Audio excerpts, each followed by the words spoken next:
Mbote Bandeko Balandi émission Sembo na politique. Oyongai les présentateurs maison na benga kayango cellule anti-terroriste. Tozana sengo makasi ya koyamba. Cellule ya communication ya sénateur Augustin Salabia Isambakana. Wapelongo na bango tokobeta makambo oyo tali kaka vie politique ya mwana mboka le vieux sage. Sénateur Augustin Salabia Isambakana. Oyongai na surnommé Dieu le Père car son silence c'est aussi une réponse. Dans le boko na mobali na zabongo na maître Samuel Batulikisi, dans le boko ya mwasi nazana le juriste en devenir maître Jonas Tisanzofo. Et le mona bango nde tokobeta lisolo ya cellule de communication na bango. Ba question oyo bopesa ki na biso ya kotuna na bango na sembo na politique. Boyebi yango déjà Chloé O'Brien a déjà branché. Le on a déjà mise en place pour nako sembola makambo ya politique ya mwana mboka sénateur Augustin Salabia Isambakana. Maître Samuel Batulikisi mbote na yo. Mbote papa journaliste. Bonne santé à cellule de communication na Djibouti. C'est la communication dont vous avez remarqué yango et ça se maintenant mise en place et que l'équipe yango les a présenté na 5 personnes sur 6. L'équipe est coordonnée par Maître Nzofo et suivi en haut sur Totikali. Alors jusqu'ici, Makamozo Tambola bien, maintenant que ça investi, l'équipe est mise en place et j'espère qu'avec la suite, nous sommes Tambola Malam. Avec la suite, nous sommes Tambola Malam, Maître Sam Totikala Kanabino, vous voyez le nombre de composé l'équipe Nabino. Justement, l'équipe est tout à fait. L'équipe est composée de 6 personnes, qui en amont, et parmi ces 6, nous sommes Maître Nzofo, suivi de Maître Monsieur Christian Mounongo, Koudidila, et de Madame Isabelle Kizika Kinyama, Monsieur Semar Salabia, moi-même, M. Sam Batulukisi, ainsi que Moutouaza absent, M. Jusman Mbumba. Quand on a une présentation nominale, il y a des membres qui ont composé l'équipe, il y a cellule de communication, il y a le sénateur Augustin Salabia Isambakana. Je m'en vais directement, il y a tout ça, caméra nangai, il y a moi le coordonnateur Jonathan Sanzofo, et le monde a eu un bêta, ma bombe mini et bombe mini à 4 il y a cellule de communication. Ils ont dit c'est mon politique, ce qu'ils ont dit c'est moté, moi abima awa et salité. Moi namboka Jonathan Sanzofo moté na moté ndeko oxy kalunga. Vous yeba bombo nini bopesi na cellule de communication na bino. Oui, avant de répondre à la question na bino na pesi bino, merci d'abord pour l'invitation pour pesi biso pour tout ça la émission na bino il y a sembo na politique et puis na profiter pour pesa bande connaissance ya Congo 24 info mbote ici ka bazende ko mutombo ndeko ya scène ndeko Dieu ndeko mabako bon on a pesi bango mbote pour na équipe pour ça la vérité ya quartier na bino quartier na biso plutôt na bosani motuna motuna ki bo bandela pamba kombo nini oyo bopesi na cellule ya communication na bino. Ok, merci pour la question. C'est la communication na biso ezali groupe fraternel de soutien aux actions du sénateur Salabia. Biso tozali wana lokola kombe kotalisa yango malamu pour valoriser, pour la visibilité, pour vendre l'image du sénateur Salabia na makambo na ino na réalisation na action na ino so akusala na terrain oezali politique sociale économique environnementale ndebiso musana biso zali yango wana kotalisa mai oyo ndeko papa Salabia akusalaka na quartier na biso libanda et puis pona mboka na biso communauté. Totika la kaka na likambo etali c'est la communication ya le sénateur Augustin Salabia Isambakana mwana mboka le cordon excepté Mokumba oyo monsieur Augustin Salabia zana ngo lokola sénateur. Il est vrai qu'il y a membre ya parti politique ABG na kati ya parti wana ba fonction nini honorable le sénateur Augustin Salabia azali ko assumer. Papa Salabia le sénateur le visage il azali fédéral yenda ko na lukunga mobimba soki oyena kati ya lukunga eza mabele na ye kana lukunga zana ba ko ngalema kitambo monga fula Gombe nyonso ezali na kati ya Lukunga yende moto ako coordonner ba fédération ya miki ba section wana donc ezali fédéral ezali na niveau ya district yenda ko kamba ba mangumba ya ABG na oetali mopanzi ya Lukunga kaka ndenge moyekoli moko ya Yesu alobaki soki tolandi yo tokozwa nini. Le cordon Jonathan Sissa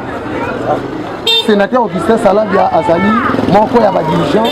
ya lingomba ABG. Maintenant bino ti bosangani boye pona ko soutenir ye na ba action pe vision na ye a imposer bino te bo sala besoin na bino na ABG. En tout cas, sénateur d'abord c'est un papa très intelligent, très sage, a imposé mon côté à côté na ABG. Au moins nous allons bateau ya communication, nous allons ça sango ya sénateur. Ko s'adhérer na ABG ezali ambition personnelle, tous allons vouloir ya moto na moto. Moto ko ngokota na ABG akoki kokota na ye, mais ezali imposition te pour na ko faire partie na cellule ya communication. Surtout ezali cellule ya communication ya ABGT, nous allons cellule ya communication ya sénateur Augustin Salabia. Cela n'empêche moto na moto soki na posa kokota na ABG akokota parmi biso bi bato ABG ndambu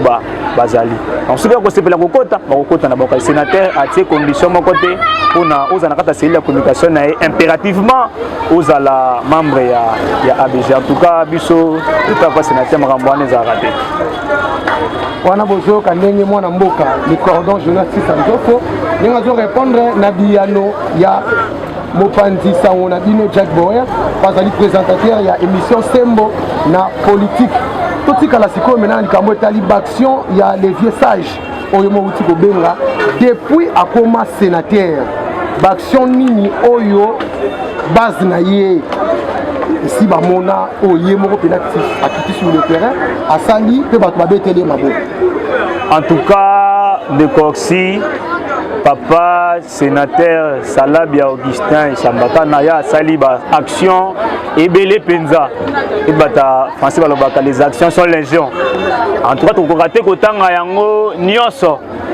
kasi to kaka ko énumérer ko étaler quand même échantillon ya action oyo papa sénateur a sala ka action ya mbo comme sénateur abanda ko sala action a considérer ko sala pe ko sala ka yango ko azali moto azali pembeni ya peuple azali moto alingaka peuple azali moto alingaka base azali moto alingaka bato et ye po asunga bato azalaka te comme sénateur abanda ko sunga bato avant comme sénateur kasi pona action oyo a sala action ebele notamment au monitango bato bayebi kabini binza na kanluka bayebi na tango départ 5 débaki ba câble ezalaki te yende asomba ba câble wana nyonso pona ete lotiliki ezala na bandako ya bandeko na ye bavandaka basalelaka courant na départ wana iye abongisa pont kasongo oyo esangisaka bato ya quartier 6 na bato ya bolikango kuna abongisa pont wana po bato batambolaka mana pa bato bandako kozoka mingi bato bandako kokweya badege ezalaki ebele na wana pont ezala kobongisa mwana mboka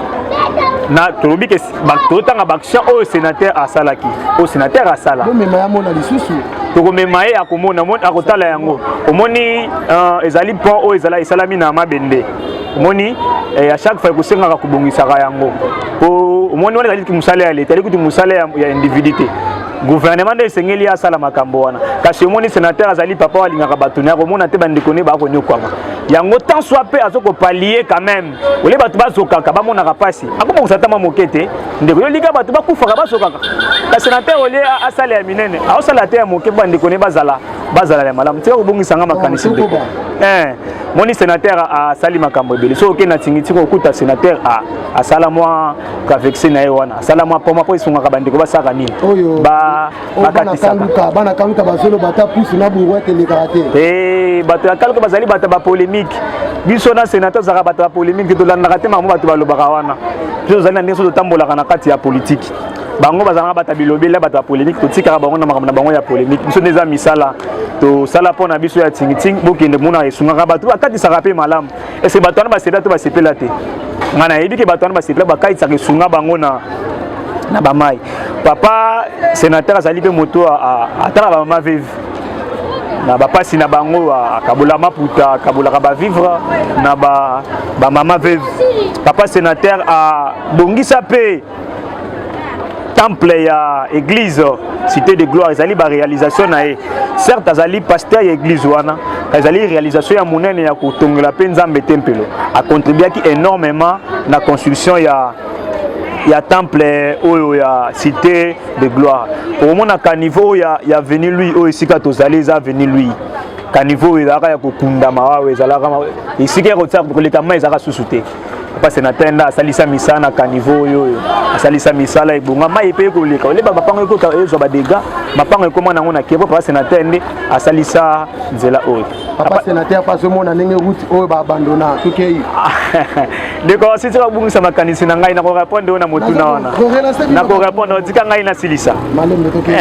en tout cas nzela oye mo plutôt ka niveau oye moto a salisa yango ndeko die merci zo ka niveau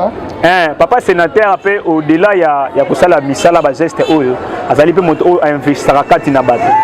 ya so raté na ko papa pesa biso liputa papa pesa biso 10 000 te papa sénateur azali pe moto oyo a investi sakra kati na bato babenga ngo na français investir dans l'homme ndezali kopesa moto maye kolakisa moto mosala ba ete kopesa moto mbisi na kolakisa ye koloba mbisi ndeleki et pas sénateur atalaka ateke moto abeli moto aye kosenga na pesa 10 000 te na lakisa ye pe mosala na nzela ya mosala wana akozambongo susu koleka et pas sénateur asunaka bato na ba centre de formation bato bayebeli baye komi kokumba na quartier na biso ya kaluka pe na bisika bipai na bipai na nzela ya papa sénateur tango ba ko zama kwanga ba ko raisonner que soki na komi koyeba motuka oyo ezali na nzela ya les vieux sages donc les vieux sages azala sala penza makambo ebele les vieux sages a réconcilier na quartier na biso mona bakuna quartier na ba yoka na raté les vieux sages aza papa o papa boboto ya lingaka kimia alingaka mbutu te atala habité bandeko ba ko yoka na te nzoka to abiso no sabata libota moto alibana ya mboka na boyena ko sala ni esengeli na tia boyoka ni kati na bango sénateur asala na bokasi na ya papa asangisa bana po bayoka na voilà moke misala o sénateur a sali ça pourtant na bossa na construction ya bureau du quartier ya Lubudi kuna en tout cas ezali bureau oyo soko bozala ko yeba ngo na kala babana ko vana se ya babambu mais bureau du quartier au moins le wana venu puna okende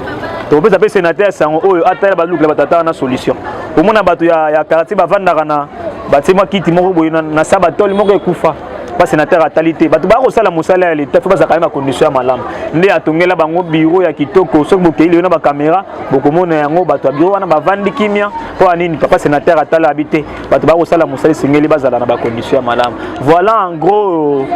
misala au sénateur kwa iko ko sala pona bandeko na ye voilà wana ba uti ko action oyo le sénateur Augustin Salabia Isambakana a uti ko sala pona bandeko na ye kasi mwana mboka awa tozali na kan luka oyebi ke o répondre lelo comme côté par exemple action ya sénateur wana biso na kan luka tozobenga ngo lipa mokolo na mokolo pesanga liputa na 10 000 ezangi sio inisa pepe na le bela ki o malamu ki papa sénateur apé saka ba veuve ma ba veuve na nini d'accord si biso zali wana te poto lo ba auto pe saka na bato wana zali bisala ya bana mike to betaka to pesi muto liputa to lekisi to pesi muto 10 000 to lekisi te biso te yo kangai to sala politique autrement biso sala ba action zali na intérêt général soki na pesi muto liputa na lakisi ki na pesi muto liputa intérêt na yo zanini ka soki na bongisi bureau ya quartier soki na bona sali mosala ya caniveau to bongisi pont eza pona intérêt généralité tout aux raté wana to pesi muto 10 000 pesi muto liputa to komi ko leka na TV to na etando ke to bana ko loba biso pesa ki liputa to pesa ki 10 000 te wala na niveau na biso te wana lokela ngo bato na yango en tout cas bon mwana mboka Samuel Batulukisi ba action nini oyo sénateur Augustin Salabia nano sali te mais bino bo memeli yango na ba idée na bino lokola structure. Merci messieurs les journalistes une fois de plus pour la question posée. Action pour Sengeli sénateur Asala Eza Ebele, ça c'est vrai, l'action Eza encore au Sala, mais jusqu'ici, déjà Sali, c'est quand même considérable. Parce que tout le monde a d'abord une mission où Eza Yaye, et puis action personnelle, parce que c'est totalement action, ils ont action morboye, ils ont reposé sur la bienfaisance Yamutu. Mais sinon, mission objet de tenir là qui est à Salarayango sans problème. Donc la action des jeunes de Jonas a tangi toute une ribambelle d'action. Alors pendant Oetikali Asala biso le rôle l'équipe de communication d'ailleurs c'était sa tâche. Oyo Olivier Sage a bengaki avant d'ici biso a lobi que ba action oyo yo mené sengeli ko to na poser ou to poser et sengeli et à la mena véhiculée au travers bino équipe nanga ya cellule de communication. Alors pour na ba raison politique, ba raison interne, il y a structure et sengeli nan te ba action wana to livrer yango. Mais tant que tu livrer yango to ko zanga te de koksi au benga bino une fois de plus et pour relayer ba action wana. Voilà, tant que bino bozo bomba biso to tangela bino biloko centre hospitalier Kikenda ba malade ba quand même pour mbongo. Centre hospitalier Lonzo ba malade ba quand même pour mbongo. École Petro Kimpangi bana bazo tanga na zelo les sénateurs ba bombeli yo biso to pesio biloko mbala moko o répondre na bato na po zali na kati ya vision na yo o zana yango pona bana ya Kanluka to zonge pe cordon récemment to moni bino na zone de la sénateur Augustin Salabi Samaka na compte ya ABG boyaka botali poma yenge wana na botali ka bobokei lelo bobeta tatu bomona situation ya pona ndenge komi lelo lobele lokola responsable ya ABG ndeko oxy omoni likambo etali pont d'abord c'est que tu es ezali mosala ya gouvernement ezali na attribution ya pouvoir exécutif sénateur azali molobelité ye tango aya atali ake apesi sango ya ko teba tona munduki te boya bosala nzela sénateur azali ye moko te bande kumsu basala ba démarche pour nzela oyo biso quand même tovanda kana papa to yebi ba fois papa asalaka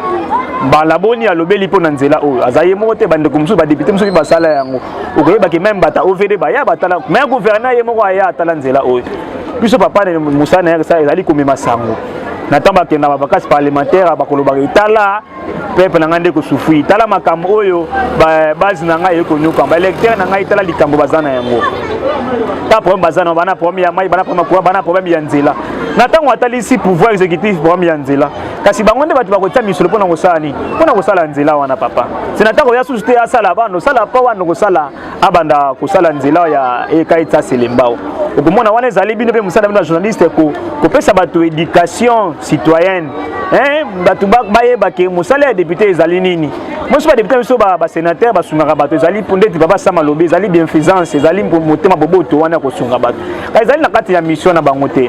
mais pour nous on likambo ya nzela ba kambi na biso papa sénateur ba député mususu pona tamba komona bango te basala musala wana oyo batalisa bakonzi na biso pona bomisa nzela ezali na bakonzi biso pe bafezingi to taper pression pour que bato na baya basala biso nzela pona to likaka malamu en tout cas na part na ye sénateur lokola molobeli ya peuple lokola motai maka ba déshydrata ya base na ye pa bakonzi bakamba kwa na pouvoir amema pe ba memaka kasi ezali nde na ngambo ya bakonzi nde baya basalela biso nzela oyo voilà wana ezali problème ya bakonzi baya batalela bango nzela le cordon ensemble bana ya Kanluka bayebi ete mwana mboka le sénateur Augustin Salabi ya Isamakala akatani 3 fois na baélection soki makanisi eza malamu akatani 3 fois na baélection lelo aza sénateur 2023 soki ke maponomi balobi ekosalema bino lokola l'équipe ya communication bobongisi nini oyo mwana mboka le sénateur okei nango na terrain pour que bapesa ye confiance epa ya base na ye azala élu lokola député national ou provincial matondi ndeko si omonde ozali na terrain moko ezali terrain politique papa sama alobi malamu ata toyei kobimisa minduki na biso nyonso te moto tozali na terrain politique biso na kati ya ba mission na biso objectif na biso ezali ete na 2023 sénateur Augustin Salabi azala élu comme député national accompagné na 10 000 francs na ye par personne te tout ça la politique autrement biso na biso de pepesa marate mais ezali te biso de vendre la wana pepesa bato ba mbongo te biso de vendre wana te biso na bakelo komo ne bana ebandeli en attendant tanga ba réalisation ya sénateur na baki sénateur aza moto investissaka na kati ya bomoto omoni soki mo sénateur kopesa pesa moto 10 000 akopesa na ye na kasone ka bituma na biso te za na minduki na biso to ko bomba autant on dit faut que koma to ko tsango na terrain ba to ba ko panzana de corsi na ebisiyo et ko zala ngwaku na tant autant à 500 députés ce qui le toile ko mettra ba la 500 ko komona papa sénateur Augustin Salabia na kati ba député les coordonnateurs il y a structure il y a celui la communication il y a les vieux sages le sénateur Augustin Salabia Isambakana a affirmé dans l'émission Sembo na politique que 2023 ce qui maponomie ko salema ce qui présente Seni Yassika attangi 500 députés nationaux Yamboka na biso bokokuta parmi bango le sénateur Augustin Salabia Isambakana lokola député national fait assurer biso mandoki ezali donc tokosenga na bakonzi ya mboka état de siège balongola na Kivu bana na kanduka po mandoki ezali cellule onde za na yango tokomi déjà koshike mwana mboka Samuel Batumikisi boyebi ke équipe na bino boye na yango na kanduka bokomi obangisa comment bozoko yebisa na bato ya kanduka po ba adversaire na bino direct baza bato ya kanduka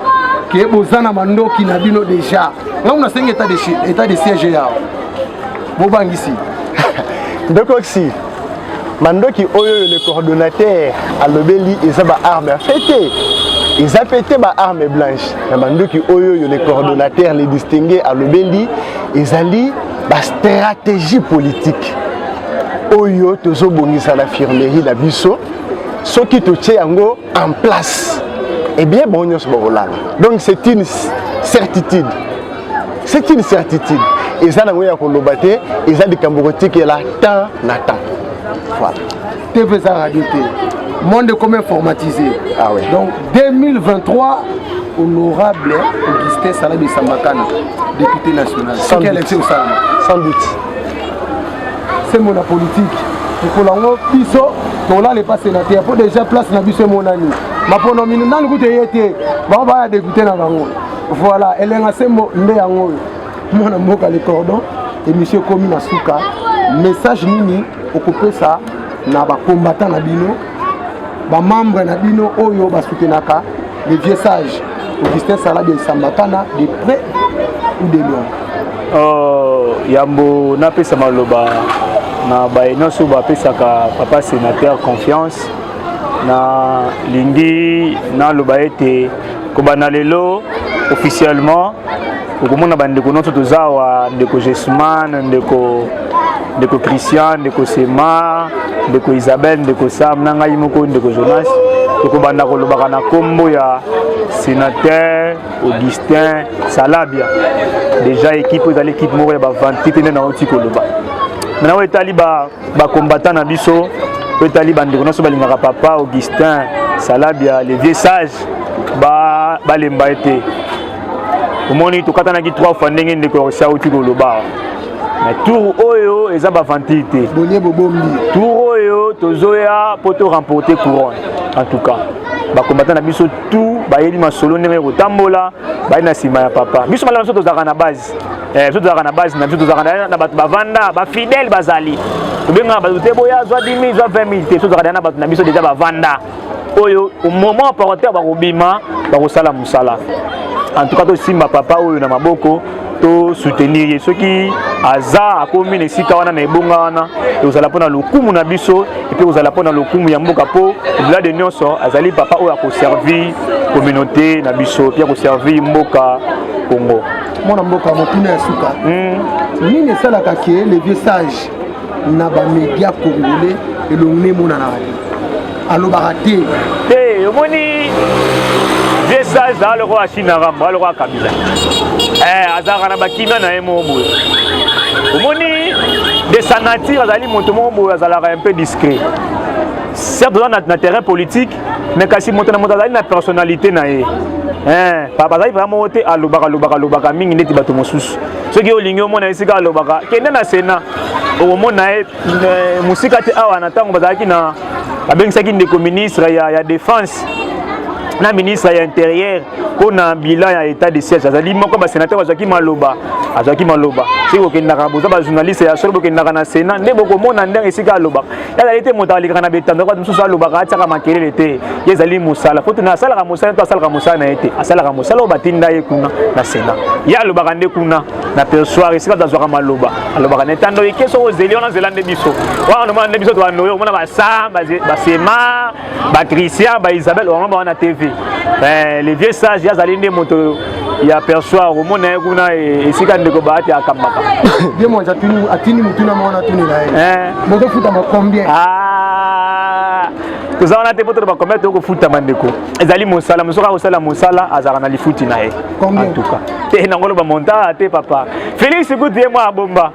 So biso président bo biso de ngabso de loba. Te pe de loba te bombi. Oh sembo. Te. Ngala sembo afuta ngai $20. Tayo afuta ko $20 ezayo. Biso ba futa so afuta biso. Mais to loba ngo ezate. Ngala lobi. Te. To loba ngo te awa. Muna uzaka basongi songi tango to loba ke panda sango. O te ba futa ka bango boy. Te. Papa afuta biso apesa biso oyo bongi na biso. Lebe to utia to panda kia to zibe mo epakolanga. Combien? Ya te. Wana sembo. Wana ezali sekele ndeko. Oh eza sembo. Wana ezali sekele. Lelo. Te ezali sekele. Yo mélange na ona suka. Yo ezali sekele. Ado flatter nga pona timbate. Oh ezali sembo ndeko jeune. Bandeko balandi émission sembo na politique ya mokola lelo. Ekomi na suka totombeli bino bayebanso bokozwa libaku ya kolanda émission oyo sembo na politique bamatondi ebele ezalaki bongo équipe ya cellule la communication ya les vieux sages le sénateur Augustin Salabia Isambakana oyo ezalaki bongo représenté na bamembre na yango na coordination ya mwana mboka Jonas Tissa Nzofo